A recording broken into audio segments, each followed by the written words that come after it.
Welcome, everybody, to another episode of Built to Exit with me, your humble host, Jason Sisneros. And you are in for an incredible conversation today.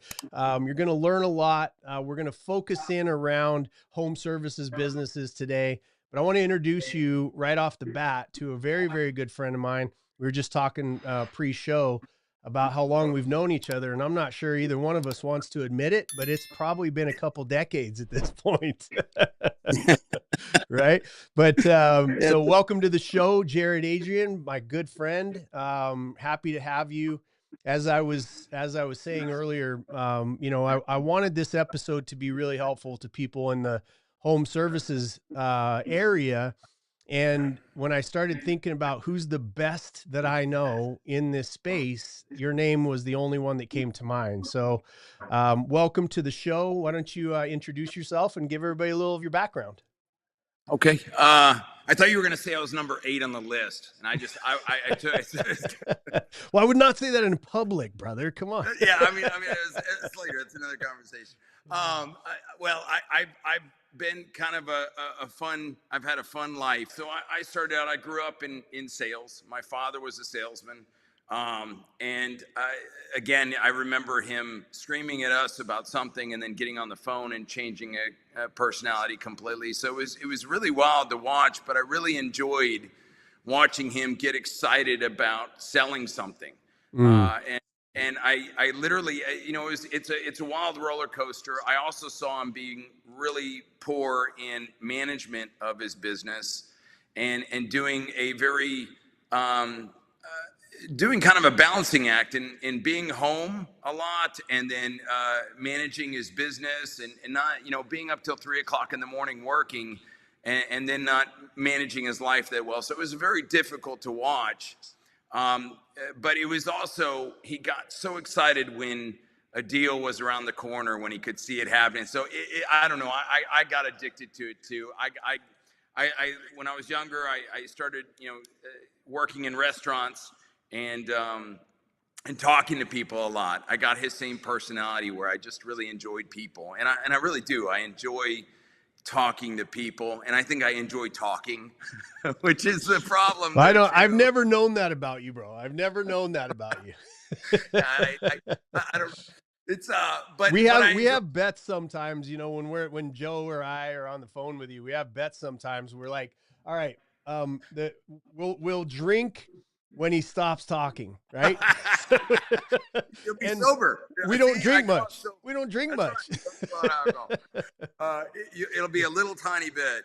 I really did, though. I grew up really enjoying and watching the entertainment from it. And then, unfortunately, seeing my father go through a business that crumbled as well. So when I was 18 years old, everything came falling down. It had been happening for years, but because of the way he managed his business and because of the way that he didn't really understand business, he didn't have a formal education. I didn't either, but I learned from his mistakes, I think, which was the benefit is he kind of quit. And it became my mantra that I don't quit anything. Like I go at something, and until I finish it, I'm in it. And I think that's a real testament in business. Whenever you go into something, you're there till the end. And so the decisions you make along the way really make or break you. But watching my father suffer through being in debt and then the roller coaster. And I always tell people when they get into sales, I said, you're going to get on a roller coaster. It's an emotional roller coaster. It's a financial roller coaster. It's a lot of unknowns. It can be the best thing and the worst thing because you can make more money than you've ever made and then lose it all the next day. And it is so challenging to know which one's going to happen because when you're at a high, you're doing things, you're rewarding yourself for the work that you put in. And sometimes people reward themselves too much. My father was a perfect example. He'd go out and buy us brand new stuff right after he made a deal. We'd have great Christmas. Everybody's getting stuff. And then we'd end up at the pawn shop middle of the year. And so I hated that. That's the one thing I hated about sales. It's one thing I experienced with sales too first. I learned how to make a lot of money very quickly. By the time I was 24 years old, I started in sales at an investment company, made a lot of money. Then the investment company, the owner died, and then all of a sudden I'm out of a job and starting to work with this partner to rebuild, but then you're broke and you're trying to figure it out. Mortgage was the same thing. I went into the same kind of environment where you're spending to keep up. And a lot of it is when you first get into business, you're learning how to network and make friends and make yourself look more important and repair the time that you don't have with your family and friends because you're working all the time to make the deal. So it's very challenging in the beginning that I found in business. As I grew into it, though, I started to learn I don't want to be in the roller coaster. So how do I prevent that? And so I got into more investing, and I started learning how to be cautious when buying stuff and spending too much. And then the time too, you kind of learn how to manage that. So I work with brand new guys. I will say this, the environment that I'm in now in the home service industry. Talk a little bit about it. And while you do that, I want you to tell people, what kind of numbers you're putting on the board these days. And, cause it matters. It matters. Yeah. Well, I've kind of gone all over. I've always been a big producer myself. So when I went into sales, I was always in the top percentage of the company. I worked for one of the largest lenders, and I was number 13 out of 1,500 people. Yep. At times, I was always around people that were better than me, or that were my equivalent. Like I worked in the best environment, so I had guys that were number 2, number 3, and I was competing with them. So you've got to be in those environments as well to produce numbers. But I've always been able to figure out how to make a deal. And a lot of it is building relationships. I built a lot of relationships. The numbers that I do in home services, it's kind of a buildup. I got really lucky, and I'll say blessed, because that's the only way to really say it. I ended up losing everything at one point in my life and being about $200,000 in debt from my mortgage company going under. I had my own brokerage firm that went under. And at the time, everyone went under it in 2009. So I lost everything. We had lost a house, lost a business. Then I ended up $200,000 in debt, $100,000 in tax debt, which was very nice to try and get out of really quickly. Doesn't happen. So I got into roofing because I sold somebody. I sold cars for 3 months. It was kind of a humbling experience, not one that I want to ever do again. Most people I know, man, that have gone to the bottom and come back up. Car salesman is definitely on the resume. Yeah, car sales. It's not a bad profession. It's just not mine. It takes a different type of sales individual, I believe, and I have a lot of respect for people that learn their industry and they like it. I just didn't like it, but I sold more than anybody else. I went into it. I just didn't like how it was being treated. But it was also probably my ego. I came from being a very stellar salesman in the financial services to selling cars, which is something I didn't want to do. And so I probably had more of an ego at the time as well. And so I did. I sold with that, and I sold a lot. I sold, 25, 26 cars a month. And one of the people I sold a car to worked at a roofing company, and he told me, "Man, you should come work at a roofing company." And I said, "That's the last thing in the world I'll ever do." I'd already hit bottom, and that sounded like the worst in bottom. And so I didn't. That wasn't on my agenda. And then I quit the car business because I was like, "That's just not ever me." And I ended up in a church talking to a pastor that day, and lo and behold, I ended up that same day in the roofing business. And telling my wife, by the way, it was a lot of fun. We weren't married yet. Me and my wife were engaged, but we weren't married, and we were going through our troubles. And I told her I was going to sell roofs over the phone because I'd just gotten an opportunity. And she said, "I don't think I can do this anymore." And I said, "I don't blame you, but you're not going to believe this. Wait, you're not going to believe it." And she goes, and I was in such good spirits. I said, "When I make it work, I promise you we'll be back together." And she goes, "Who are you? What happened?" And it was a different world. All of a sudden I'm in a new world with a new light. And it really, it was like overnight excitement. And I was broker than I've ever been. And within a short period of time, less than 6 months, I'm out of debt. And but it, it wasn't an easy business. I was just showing somebody the other day the work that we had to do back then. It's easier now than it used to be, but it was a lot of work. I probably measured about 500 roofs that year. I sold over $3.5 million that year. No one had ever done that at the company. And then I started teaching people how to do it. And I thought my personality was the reason why I was successful. And so I was trying to replicate me. And I remember the owner saying, "God, I wish we could replicate you." And I go, "God, I wish I could too." I said, then I get more done. And I just, I have a really big work ethic. I don't quit working. I work. I bought, the property that I'm sitting at right now. It's a ranch that we bought back in 2020. And this has been 5 years of consistent work. There's a pond that would never get filled that we're doing this week. There's constant work that's being done. It's just work. I love being engaged in projects. I love problems, and I really enjoy the challenge. I really enjoy when things go wrong, kind of, because I can fix them. Are you a business owner running hard, burning out, and still not getting ahead? I'm Jason Sisneros, founder of Built to Exit. I've bought, built, fixed, exited over 24 companies of my own. I've helped hundreds of business owners do the same. If you're listening to this podcast, you probably didn't start your business to be trapped in it. And yet, here you are, overwhelmed, underpaid, drowning in noise from fake gurus and recycled advice. Been there. Built to Exit isn't just another course. It's not a magic bullet, it's a system, a proven blueprint built from real world experience, not theory. We help owners control the 3 things that really matter in business: price, the timing, and the terms of your exit. Whether that means more cash in your pocket now, more freedom starting today, or a full-blown exit strategy that lets you walk away on your own terms, our team knows how to get you there. So if you're done guessing, done with the excuses, and ready to win, visit builttoexit.biz today to schedule your free 15-minute strategy call with a senior advisor.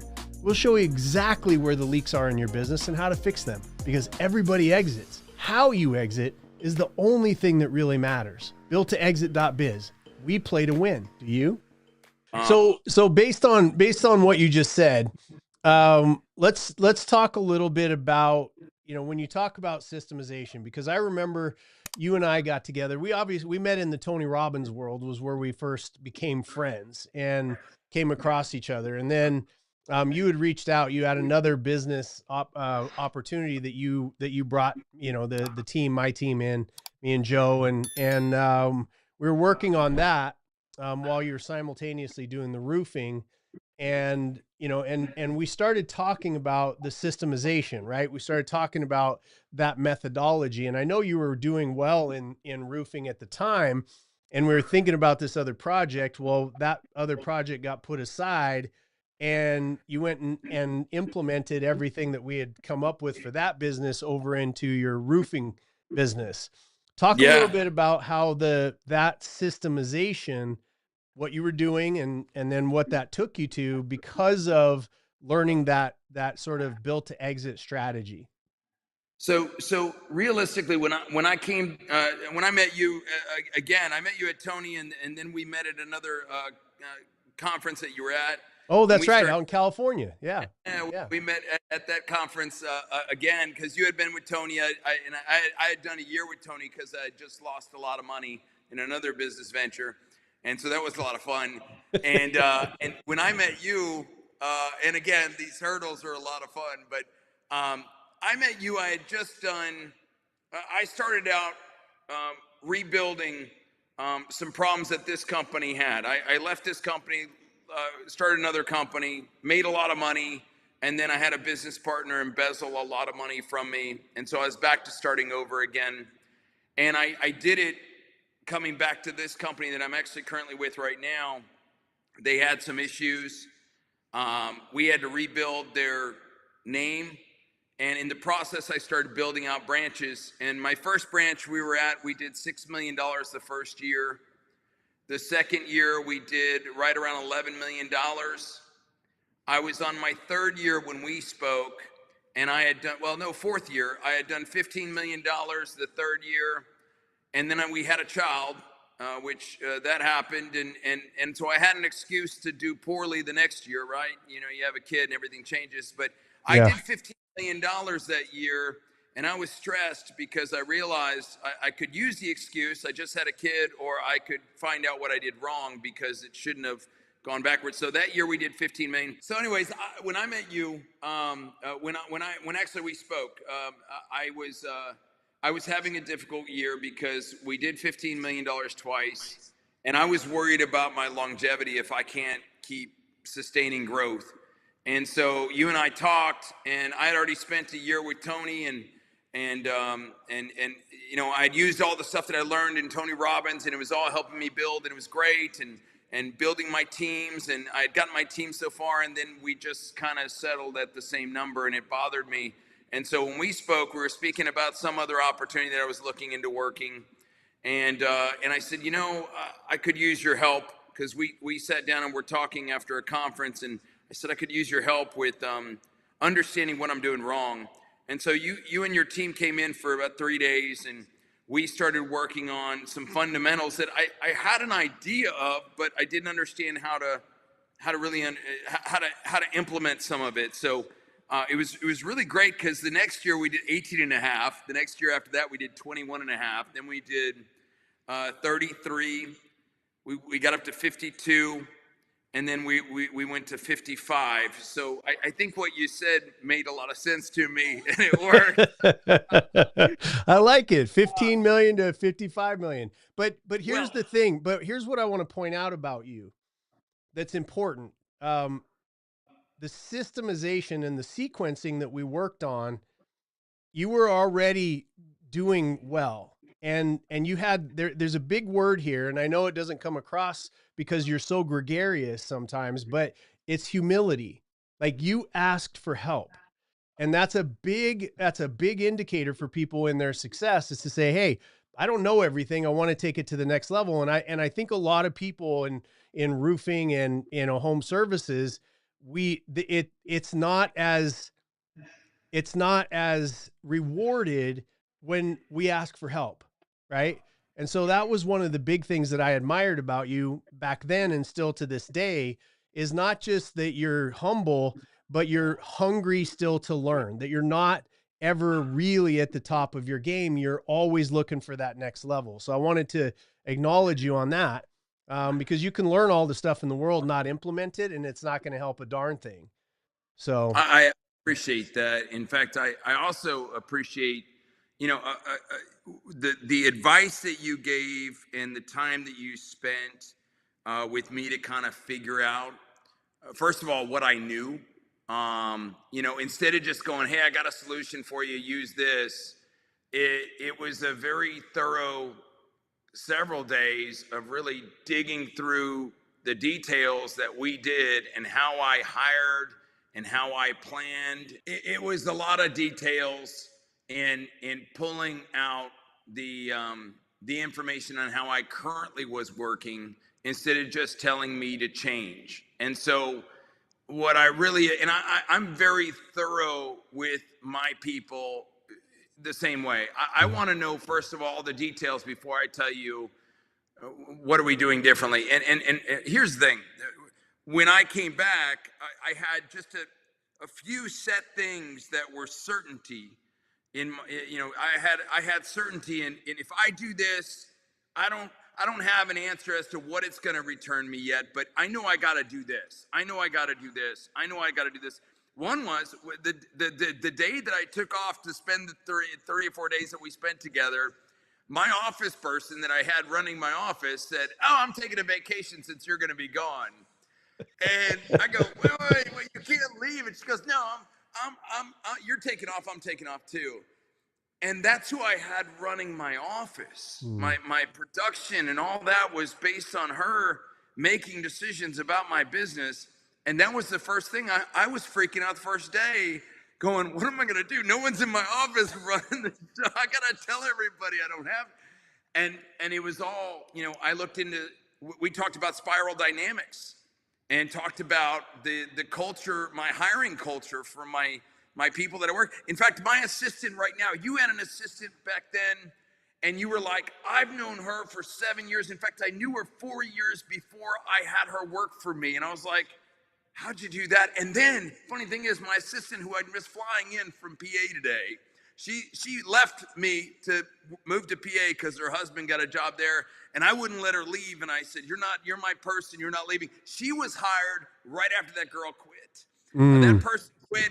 I hired her. She became my office person. And then when her husband decided he was going to move to PA, she left. And I said, no, you're my assistant. You're never leaving me. And so she's flying in today to help me on a whole bunch of other stuff.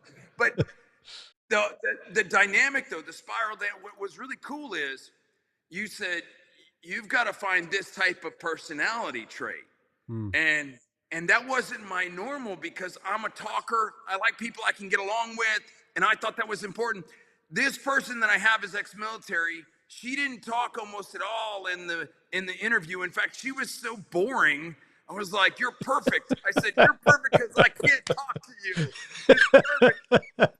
It was the exact opposite and that's the people that I surrounded with people that were thinkers and doers, as opposed to the talkers like me that were money centric.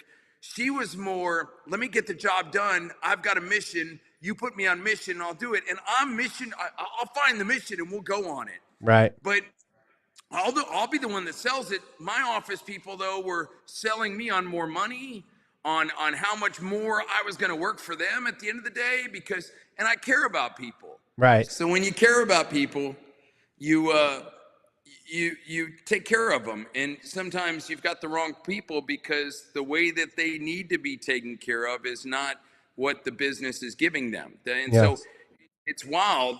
I was getting the wrong people, the wrong color traits. But from that came a lot of testing. I do a ton of testing when I'm going to bring people to different levels. If I'm going to have them oversee things, I got to test them before they get in the hot seat, because I got to see what they do in those situations. So what do you test them on? Give me a few things. Like what do you test them on? What's important? Whenever you're raising someone, when you get a new person, they're going to do what they do, right? You're going to give them information and they're going to respect you for the information they get. But then they're going to do stuff in situational experiences that might not be good for you, especially if they're in a role that's overseeing other people. If you've got them in that role and you haven't tested their ability to handle stress, right? So I, a lot of times, will do things intentionally with my people that I think are going to be amazing, to see how they take it. I even test them on, if I give them feedback in a good way, how do they handle it? If you give me good feedback, I don't like it. If you tell me, Jarod, you're an amazing person. Man, you're amazing. Can I buy you something? I'll turn away from you because I don't need that. Right. It doesn't drive me. I'd rather you just accept the fact that that's what I do for a living, instead of having to do that. I don't need that all the time. It makes me uncomfortable. I'd rather you appreciate it in different ways. So a lot of people are built that way. They might take in information. They might gloat a little too much if you give them too much. They might. I have a guy right now that's getting ready to be a manager, and he's not mature enough yet. And it's because of his ways that he's given out information. And he's been put in roles so he could give out the information, small roles right now, but he's very bold. And so he'll make a decision without coming through me first. Like, tell me what you're going to do before you do it, because I want to know if there's some other things that you don't know yet. And that takes maturity, and you've got to test that before you put that person in that role, because if not, you're going to have a mess to pick up, right? Yes. So a lot of it is building a culture of, like you said, asking for help, right? Yeah. You can do it on your own. I'm fine with you doing it on your own, but why don't you bring it to me and let's see if this is going to work out for all of us. If we're all going to be in this together, let's work together before we throw something at the wall and see if it sticks. We're not going to do that with our group. So a lot of it is testing to see how do they react in a certain situation, and do they come for help? Do they ask for help? Even if they can solve it themselves, do they share the information? Yeah. Because I've had leaders that they'll just solve the problem the wrong way and I won't know about it. And all of a sudden I'm in a mess that I didn't realize I was going to get myself. And they didn't come to me. It's a new situation. They didn't get the answer from me, but they chose wrong. And so trying to make sure that open line of communication is there is really important. I'm that way. I'll give you an example. I had an awful thing happen. We have a job that's completed, right? And, in home services, you've got to have some leverage, right? And if you don't, well, maybe they won't pay you, right? And so a lot of people go broke in home services because they don't know how to handle their money. And we're very good at it. I handle millions of dollars, every month. And so we're very good at making sure the money's coming in before the money goes out, or it's coming in right after it goes out. Well, in this situation, one of my guys, and, unfortunately, he's going through some difficult times. He's a good guy making bad decisions. And the oversight wasn't there in this situation. Somebody should have seen this. Well, we've got a job that was sold. Great job, $175,000. We're finished with the job. And we have no money. And now we're begging for the money. We're supposed to get it today, hopefully, but this has been months. And nobody told me about it, and we didn't see it. So I've got $175,000 worth of scare right now today going, this is our only important thing today that gets done. So that's what we're doing. I've got 4 people now working on this, trying to get this solved today. But with that being said, this is a big problem that we're now putting in. I literally just wrote out how we're going to handle this because it's never happened like this before. It'll never happen again. Which is really business, right? Business is just, I tell people all the time that it's controlled failure, right? You put together the big system and you don't know exactly all the parts and the pieces, but you kind of build it on the way up, which is when you get a consultant, I tell people all the time, do the due diligence, right? Do the due diligence. If I'm going to go into the roofing business, you're my first call. You know what I mean? You're my first call. Why? Because you know all of these things that I can jump over those things. You jumped from 15 to 55 million because of the stuff I knew, right? You do the same thing in your own business and you can, because you can help people jump over that. And I just want to make sure that people that are watching, it's not the failure, right? He's talking about a $175,000 problem that he has today. It's not the failure. It's the breaking down of what happened and what broke down in that methodology. Because the people that are following, and watching this show ultimately one day want to exit, whatever that looks like. Right. And in order to exit, what you have to do is produce a machine that produces predictable revenue, right? And has a team put in place and has clean financials, and to see your exit plan so that they can buy it, know that the money they're going to put into it is going to be relatively safe so that they can make a return on that investment. And this example you just gave us is exactly where it's part of the process in the build phase to make sure that all of those things become predictable. Hi, my name is Jason Sisneros, founder and chairman of Built to Exit, a world-class business consulting firm that's helped hundreds of clients and thousands of business owners fix, scale, and successfully master their companies. Let me ask you a question. Are you serious about changing the direction of your business, but you don't have the funds to bring in a high-level consulting team? Well, then keep watching. We created the Built to Exit system specifically for entrepreneurs like you. Whether you're a startup trying to avoid costly mistakes or a seasoned owner stuck in a plateau or a downturn, this do-it-yourself system is your answer. Now, this course isn't easy. It's not a gimmick. It's not sugar-coated motivational feel-good fest if you know me at all. It's a graduate level masterclass built from decades of business ownership, consulting, and real-world results. If you're willing to do the work and follow the blueprint we use with companies that pay us 5 and 6 figures, you will finally have a system that gives you time freedom, financial control, and a clear path to a successful exit. So if you're serious about building a business that works with or without you, go to www.b2xsystem.com right now, because everybody exits. The only question is how. I will say that, you know, part of the issue is the breakdown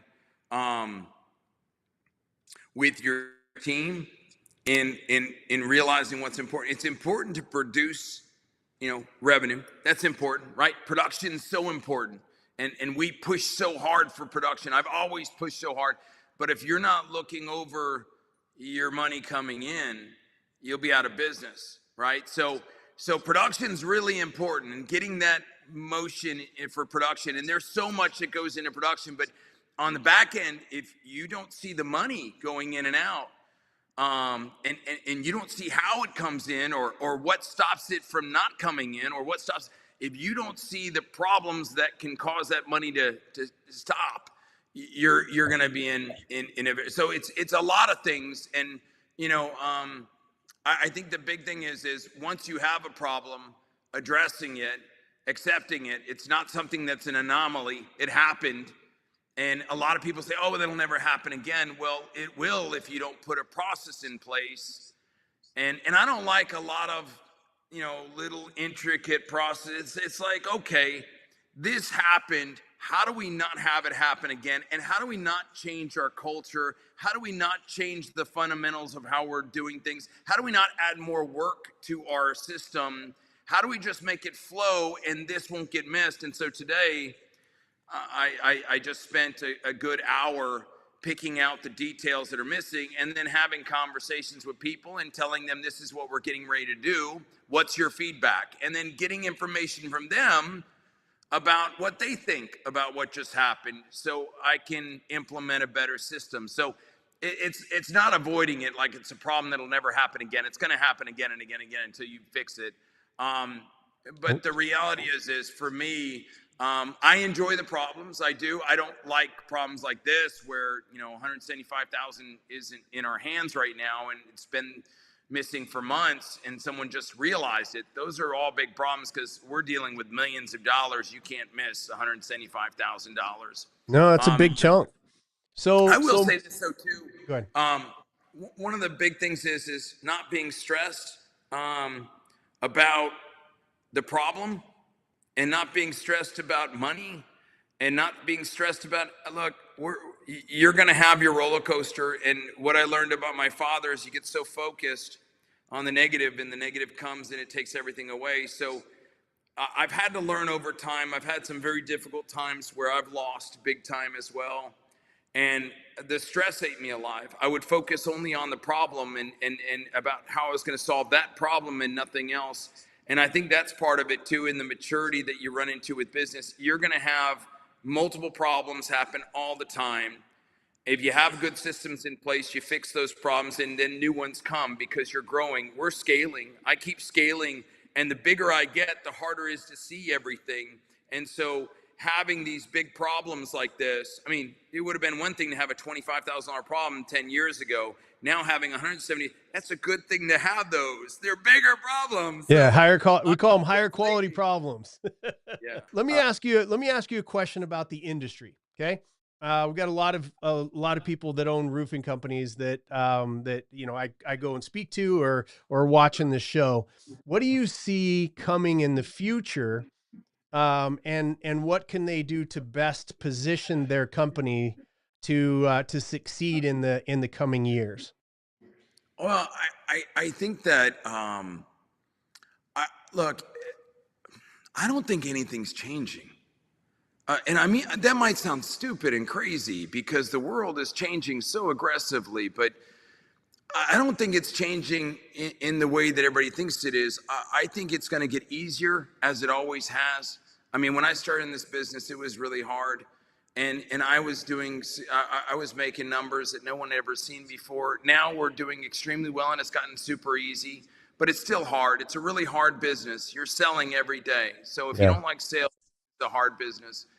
But what's coming, I think, my thought is, look, you look at other industries that have been pulverized by big money, right? They've destroyed them. Yeah.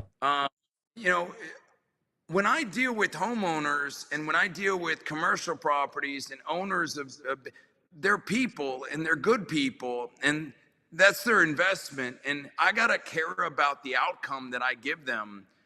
And a lot of people are racing to the bottom, trying to get the bottom dollars, and we don't talk about that. Yeah. My guys, we don't talk about let's go to the quickest buck that we can get. No, the reason why we make a decent amount of money doing what we do is because it's not easy. We've got great talent doing the jobs that are very hard to put up. And we've got homeowners that are so happy with the customer service that we give that nobody gives like us, that we haven't gotten cheap. Our guys aren't cheap. They don't do stuff cheaply. We don't do anything cheaply. Even getting together with my guys, I'll spend more money than I should celebrating their wins. I think there's something really, really wise about what you said, because we talk about the fundamentals, right? Once you get the fundamentals down correctly, it doesn't matter up, down market. There's fluctuations, and there's the one constant in business is change. And so when we're looking at, at what is coming in the future, getting those fundamentals, I joke about it all the time. I love that we live in a day and age when customer service is a new idea. Right. And you got big PE firms that are coming in, and they buy them and they lose what you just said. Like you're saying exactly what needs to be said, because you're the one in that position that cares. The business owner, or the person who's closest to the business owner, and you culturally get that. PE comes in, the good PE firms they do what's called post-sale integration, which means that they go in and they learn the reasons behind the success of the business as it sits. A lot of other PE firms are coming in going, well, we're just going to come in, we're going to hack and slash, we're going to cut people's wages, we're going to, we're going to do this and that and the other, not knowing that they're cutting out the heart and soul, the beating heart of the business, which was the culture. And culture is not an accident. A culture can be crafted, on purpose, and have process and procedure and accountability and all of those other kind of things, but they miss that. So I see a bunch more people getting out of the practice because those businesses are failing, right? People that are and in the beginning when we got together, and the reason why I chose to work with you as well is because of the questions that you asked and how much you cared about my answers, instead of just going, I got a solution. And I think we're back to that. Yeah. You have to care about what you do. And, if you've got a lot of money to throw at something, that's not care, that's just money. And so I've seen it. I've seen companies really decimate under the pressure of money. Oh, we're going to put up a billboard and we're going to put nice flashy cars out there. We're going to do this. Man, that's not what people are buying. No. They're buying your heart. If you don't care, if you can't find people that care, you're wasting your money. Yep. And so if I was to say one thing, I really love what I do. I love my people. And I don't say this lightly. I love going to work every day and changing people's lives and seeing people go from rags to riches, and seeing them have a difficult time and struggle through problems and struggle through income issues, even because they got to come out the other side or they're going to quit.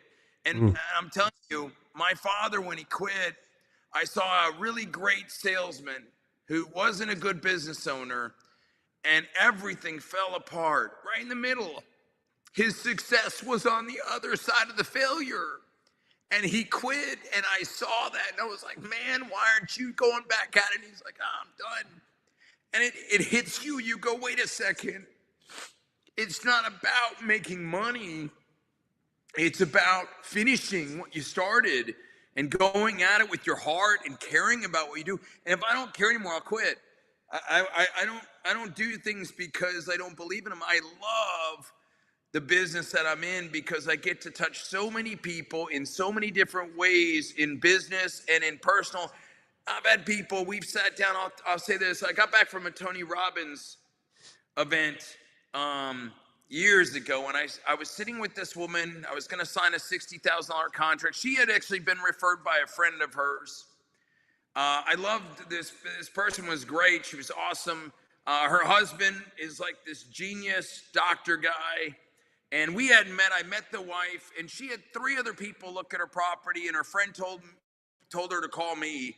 And I came over, and we had a 30-minute conversation before we went on and started talking about the roof. She goes, "Now I see why my friend told me to call you." So I meet with this person, and we sit down to sign a contract for a decent amount of money. And we started talking about her mother that just passed, and that her mother died because of chemotherapy, she said, instead of cancer. She said, "I think," she goes, "and I'm really having a hard time with what my husband does because their mother passed." And so we had a whole I just got back from a Tony Robbins about talking about that, the last day where they talk about the health and all this. And we were going into this. Yep. And the funny thing is there was no way for us to finish signing the contract because we got into talking because she had to go pick up her kids. And I was like, "Okay, well, we'll just do this again. I guess now I got to sit down with your husband because this is weird that we just had this long conversation, didn't sign a contract. This is weird." And then I met with her husband, and it was a beautiful conversation. I spent 2 hours with her husband having a conversation. Before we signed the contract, we were just hanging out, talking about him almost burning down his farm because he lit it on fire. He bought a ranch just like I have, and I was like, "This is what I want." And he's like, "Well, until you burn it almost down and then the fire department comes out." We had this great conversation. And the reason why I'm saying this is I didn't care about the contract. This contract was done. It was done before I got in the door. It was done before I even went and looked at the property. It was done because I really care about people, and they know that. And they know I'm going to take care of them because I care about them. I'm not going to let them down. And so I always tell people, trust to me is a 4-letter word. And because I've been taken advantage of a lot in life by trusting people. And so I don't trust, I tell people, don't trust me, hold me accountable. And I love that answer. And I tell my people the same thing. I don't want you to trust me. I want you to hold me accountable. If I say I'm going to do something, I'll do it. If you say you're going to do something and you do not do it, then you're not trustworthy and you don't belong here. And that's a culture that you have to build, because when you're dealing with people and their homes and their valuable possessions and all that, if you don't have trustworthy people, you've got a dead business. And so I love what we do. We have so much trust instilled to us, and we could screw up and not do the right thing, but even our mistakes we honor. Even when we screw up, even if it's years past when we did it. I've had those where I'm having to go, "Gosh, I can't believe we did this, but here you go, I'm fixing it." And they're blown away. And then they talk about us with other people, about how amazing we are. And it's almost like a game. It's like, how did I get this lucky? I got this problem, and this person just told 3 other people that I'm amazing. Well, and then, everybody's so concerned and worried about AI these days, right? And forget about AI for just a second. Let's just use the word technology, okay? Because it's been advancing at a rapid pace since you and I have been alive. And there's always the, "Oh, it's going to end this," and "Oh, it's going to end this," and "Oh, it's going to end this." And it's what you just articulated, because like literally tears are coming to your eyes because you can reflect on the relationship. Most people use technology to push themselves further away from the customer instead of using technology as an ally to outserve your competition with technology. Right. And there's that subtle mind shift where you go, you can't replace, like, a computer. AI is never going to shed a tear because of the relationship or the conversation that they had with you while you're closing a deal. Right. And when you look at roofing, what an analogy, right? You're putting a roof over somebody's head. Like, how much more trust should there, again, to your point, I understand what you said about trust, because at the end of the day, we don't want people to trust us. What we want them to do is hold us accountable. And just like you said, there was a number that you started at and a number that you grew to. And that's the proof that we care. That's the proof that we're competent. And you have lots of people that you've put roofs over their head, and people that you've taken care of. And that's the reputation that goes ahead and falls into the ears of someone who hears your reputation, or it hits their eyeballs because it's online and being verified in social media.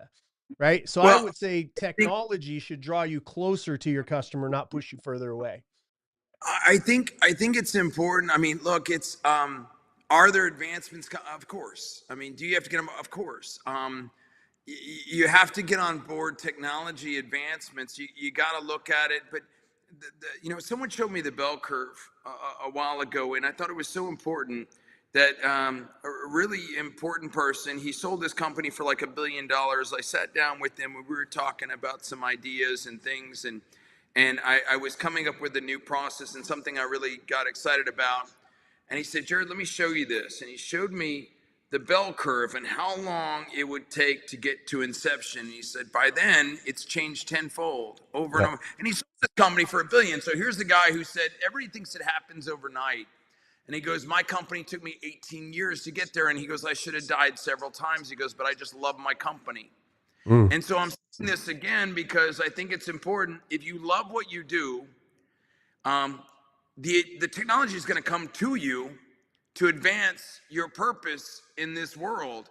Like, I don't think it's by chance that I got stuck in this business. I didn't think this was the business I'd ever get into, but this got me closer to doing more for more people that really needed it, and use my skills that I was given, that I loved. I'm just going in the same direction.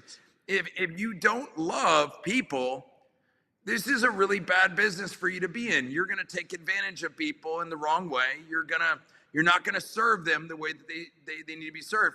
But that doesn't mean that you don't have to get on board technology. If you love what you do, you've got to be aware, okay, this is something new that I've got to implement. We've implemented so many things differently than most companies when bad things happened. And it's our experience. We've had, I mean, COVID happened, a lot of stuff happened. We've grown exponentially from downturns. Because we just love what we do, and we love our people, and we're like, we're not going to let them suffer. I remember, even COVID, when that happened, I could have quit for several years. I was financially stable. I had no problems. But when you love the people that you work with and work for, you find ways to use the technology to advance your purpose. And I think that's really important. I think everybody's looking at AI and going, it's going to take a job, it's going to do this. Yeah, it's going to. I mean, there's no way to say that it's not going to do that. It's advancing bigger companies to get bigger, though. If you've got a good company and got a good purposeful company and you've got good culture in your company, then you shouldn't be looking for how do I get it done cheaper, even though that's going to be needed. How do I make it more efficient? You're doing that anyways. You're looking for those things, but that's not cutting off your people. That's a company that's going to die sooner or later anyways, that is just looking for every way to cut out their people. I think I don't want to be a part of that. I want to be a part of finding ways to make it more efficient so that people can have better lives, spend more time with their families, and make a good living. I mean, if my people are spending less time at work because they don't have to, we do it now. We delegate so many responsibilities out to other people that can do jobs that I used to do a lot of that, and then I delegated. Once I learned how to delegate a lot of the chores that I didn't want to do, I started doing what I did better because I could focus on what I do really well, and then somebody else has a job to do what they're doing well. And so I don't see it being that we're going to lose our jobs. I think that we're going to have a more efficient company, and more efficiencies are going to happen. And you're going to see the growth happen. I mean, everybody's thinks that it's going to go away. Those are the companies that will go away. They're going to die anyways. They don't love their business. They don't love their people. They're dying anyways. And if they're dying, they're in it for the wrong reason. Maybe they need to go find something else. I saw my father. I'll go back to my father. Let me ask you about your father. This is a question I have for you, because I want to wrap this up really powerfully. And this question hit me about 4 minutes into our conversation. What I want you to do as we wrap up the show is what is the piece of advice or pieces, I don't care how long it takes or how many of them there are, if you had a chance to go meet your 25-year-old father and give him some advice, what would you say to him?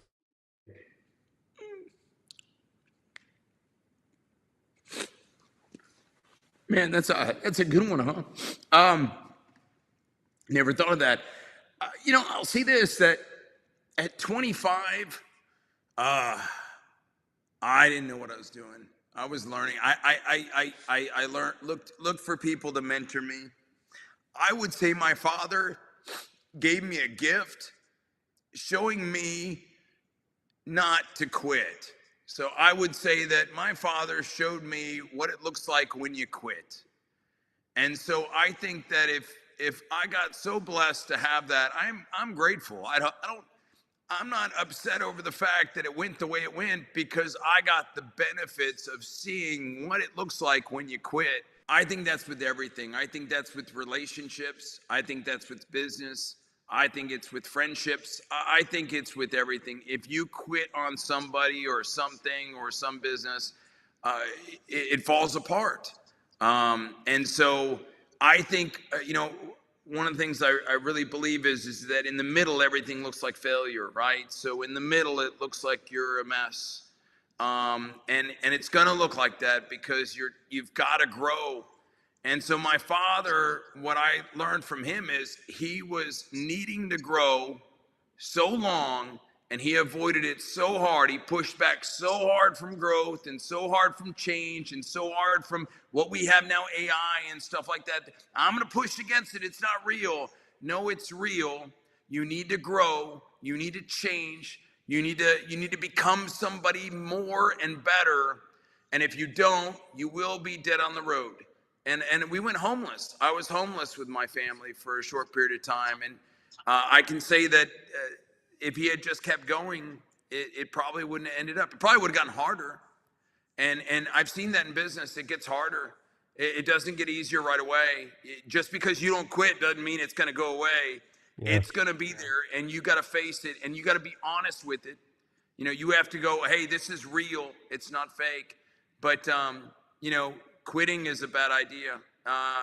But again, here's the thing. You got to love what you do. You got to love your people. You got to love it. If you don't, you're in the wrong place. So, some things I guess are good to quit. If you're in the wrong place, going the wrong way. What is that line that I've got? I've got an email. On my email, I put something that I heard from Charlie Kirk. And it was like going fast. If you're going fast, it's great unless you're going in the wrong direction, right? Right. Yeah, Keith Cunningham says it all the time. Jason, you might be running really hard in the wrong direction, brother. I love it because I ran really fast. I love it. And I realized, wait a second, this is the wrong place. So I will say that you just, though, unless you're going the wrong direction, if you're in the wrong company, the wrong thing, doing the wrong thing, you'll know it. You'll feel it. Your gut tells you. But if you're doing the right thing and you feel it, keep going. You'll get the answers you're looking for. 100%. Well, thank you, brother. I really appreciate your time. I know this is going to be super valuable. Neither one of us, this is what I like. I never prepare for the conversation. I never prepare for it because I know what's supposed to come out will come out. And I know questions that I'm interested about. And I know that you've got some unbelievable things. And it really, getting down to the structure, and this is for everybody that's watching, is there are structurally things that you can do correctly to build a great company. It's the unsaid that you just heard from Jarod, right? The unsaid, the untalked about, the things that you hear in your head when it's late at night, right? The failures where it looks like everything in front of you is falling apart, and it might be falling apart, and it's insurmountable. It's that spirit of who we are as a business owner, that don't quit, that Jarod just delivered to you in such a beautiful way, that don't quit, because that creates a habit of quitting. And you want to get in the habit of not quitting. And you want to get into the habit of pushing through and pushing over those walls. This isn't easy. Nobody promised it for it to be easy. And if it was easy, more people would be doing it, and they're not. There's 33 million of us that are crazy enough in this country to call ourselves small and mid-sized business owners, right? And the failure rate has never reduced. It's 90+%, but we still manage to produce $17 trillion of our GDP. We still manage to do 60% of the hiring and be 90% of the jobs. This is our people, and we need to hear these things and understand them. Make AI your friend and make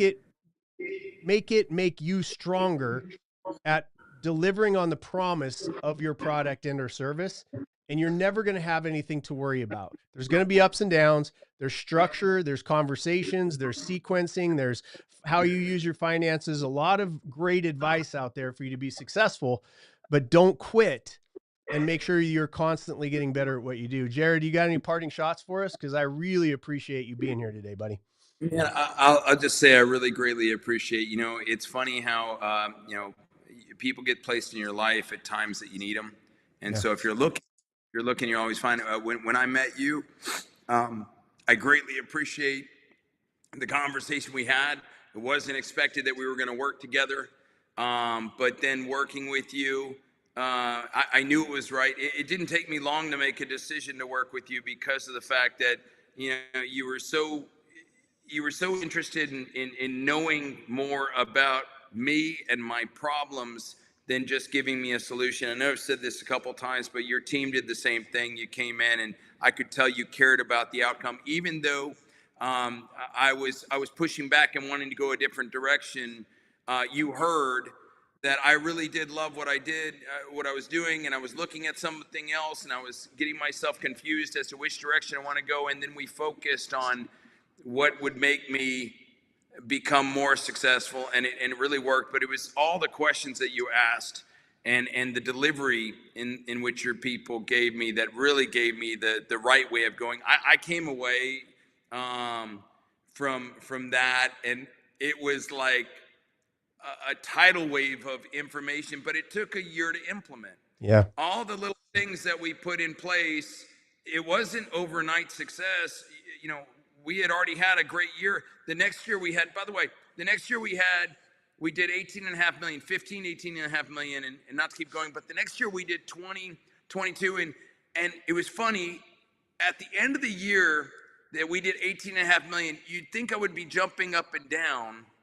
I was actually sitting in a park mad because we didn't focus on something that was really important that we went over, and I hadn't implemented a strategy on that. And I knew that I knew I had served myself a little less success than I should have had that year. So it's really cool how it takes time to see what you're doing, and you guys gave me a lot of information, but it was the implementation and really taking the time to see the results over long periods of time. So it's been very successful. I really appreciate your help and your team's help. It was amazing.